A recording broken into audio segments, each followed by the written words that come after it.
हुक्मरान क्या होते हैं? हुक्मरान बुनियादी तौर पर लोगों की ज़हन साजी करते हैं, लोगों को उम्मीद दिलाते हैं। लेकिन अगर हुक्मरान उम्मीद पर पूरा उतरे तो कौम उसके साथ खड़ी हो जाती है।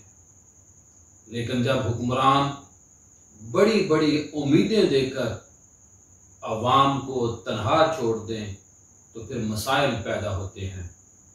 ईरान में एक बादशाह एक दिन अपने दरबार में दाखिल हो रहा था तो एक बूढ़े चौकीदार को देखा, शदीद सर्दी की रात में बारीक लिबास पहना हुआ है।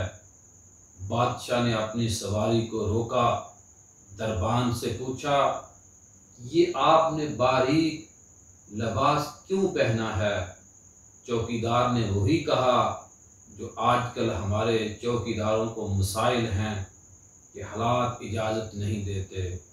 बुजुर्गों, दोस्तों, मेरी माँ और बहन और बेटियों, जब बादशाह ने ये बात सुनी तो उसे ख्याल आया और फ़ौरन उसने कहा, मैं अंदर जाकर आपके लिए गर्म लिबास भेजता हूँ। बादशाह अंदर दाखिल होता है और वो वादा भूल जाता है जो उसने दरबान के साथ, कौम के साथ, गरीब आवाम से किया होता है कि मैं लिबास भेजता हूँ। वो सो जाता है।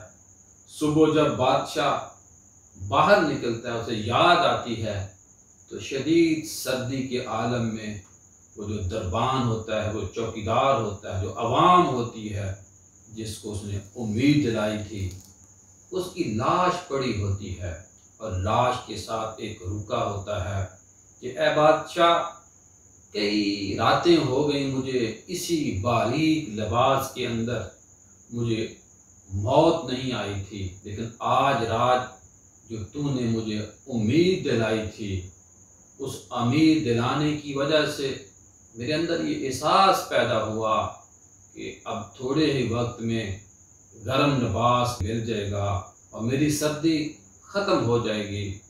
मेरे लिए आपने गर्म लिबास तो ना भेजा, लेकिन मेरी ज़िंदगी ख़त्म हो गई।